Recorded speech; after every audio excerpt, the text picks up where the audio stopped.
Mas nós temos isso na mão, de graça, milhares de horários, mas não conseguimos um. Por quê? Porque não é a nossa prioridade. As outras coisas do mundo viram prioridade, menos Deus. Então, hoje, quando a gente celebra e pensa nesse evangelho, é o evangelho que eu tenho que rever a minha questão com a Eucaristia. Entender que esse de verdade é o alimento da minha imortalidade. Que Ele de verdade é o sustento, Ele é a minha força. Por que você dá conta de correr, trabalhar, fazer isso e está feliz? Por que você dá conta de passar por esse sofrimento? Porque o corpo que eu acabei de receber é esse corpo que sustentou o pior sofrimento do mundo e permaneceu.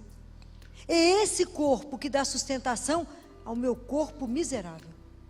Compreendem? Por que a pessoa dá conta? Por causa dele. Porque sem mim, nada. E nada é nada. Não tem ilusão. Nada é nada. Como eu gostaria que a gente terminasse essa quaresma igual menino. Menino com menos de 1 ano, que ainda nem anda. Mas que ser cada dia mais dependente de Deus. E entender que sem a Eucaristia a gente morre. Que a gente precisa dele. Que Ele é como o ar que eu respiro. Que Ele é a minha força, o meu sustento. E que sem oração a minha alma entra em asfixia e eu fico asmática. E que de repente eu faço... que é isso, França? Você está suspirando, a alma está precisando de oxigênio? E o oxigênio da alma chama-se oração. Simples assim. E que se eu não rezo, eu não fico de pé. Se eu não comungo, eu me arrasto. Mas que se eu tenho vida de oração, se eu tenho um terço na mão, se eu tenho Eucaristia todos os dias, quem vai te parar?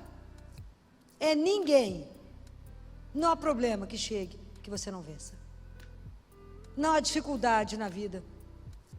Mesmo que as pessoas que Deus amou de uma forma especial e que o amaram de forma especial, Deus chamou para o mistério bem de perto do sofrimento. Então as grandes almas, os grandes santos sofreram muito. Mas é porque Jesus chama de uma forma diferente para abraçar o mistério da cruz, que a gente ainda não consegue. Ele chamou, né? Então é preciso que a gente deseje, né? Tudo que eu gostaria era de desejar, fazer com que vocês desejem Deus cada vez mais. É o desejo da samaritana, é entender o que é o desejo da água viva. É desejar Deus vivo, é uma relação íntima. Ele comigo, eu com Ele, eu misturada nele, Ele misturado em mim, como diz Padre Pio. Que mistério é esse? O Senhor em mim, eu em ti. Que mistério é esse? Mistério de amor. Então, se você entende isso, tem solidão na sua vida? Não tem, né? Fala, eu estou sozinho. Mas não está sozinho como? Se Deus é vivo, estou com você, como é que eu estou sozinho? Não está, não pode estar. Mas porque não percebe a presença. É a fé que nos sustenta. Conversa com Ele, começa a conversar. Começa a silenciar para ouvi-lo, porque Ele é tão delicado, tão educado, que só fala se a gente cala. É preciso aprender a estar no silêncio. É preciso comungar e pedir a Ele. Jesus, me ajuda, me dê a graça. Mas eu queria terminar colocando mais um desejo em vocês. A Eucaristia é um desejo.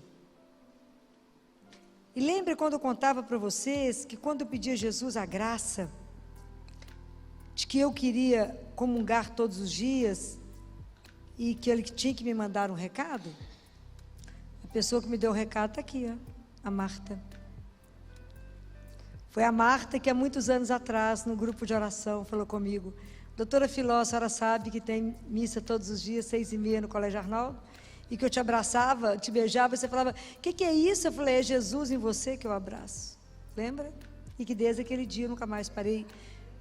Lembra, mas desde que eu nunca mais parei de ir à missa todos os dias a partir dessa data. E quantos anos são isso? Muitos. E muitos. Sempre. Continuamos da mesma forma. Então, é assim. É o que além desse desejo da Eucaristia, eu queria colocar no coração de vocês um desejo de vocês serem, quando receber a Eucaristia, ter a graça de poder ser o templo onde Deus vivo habita. Como é que nós vamos fazer isso? Como é que vocês acham? Claro que a confissão vai nos ajudar, mas quem é que vai nos ajudar a fazer esse templo dentro de nós? Como é que vocês acham? Não, ele tem uma ajudante, Maria. Vocês imaginem que dia 25 a gente celebrou a Anunciação. Na época na época dos judeus, que existia o Santos dos Santos, que existia o templo, as mulheres não entravam, tinha o pátio separado.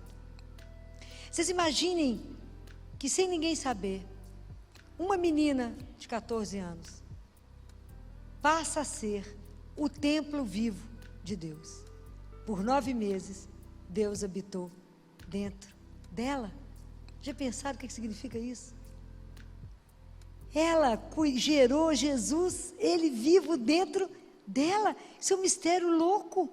Como é que ela aceitou ficar ali, um Deus vivo, aceitou ser um neném, um embrião, crescer dentro dela? Ela foi o templo vivo dele. Então, como é que nós podemos fazer isso? Nossa Senhora tem uma escola que a gente precisa matricular. Essa matrícula significa consagração a Nossa Senhora. Consagração total pelo método de São Luís Maria de Montfort. Quantos aqui são consagrados por esse método? 1, 2, 3, 4. Pouco? Pouca gente.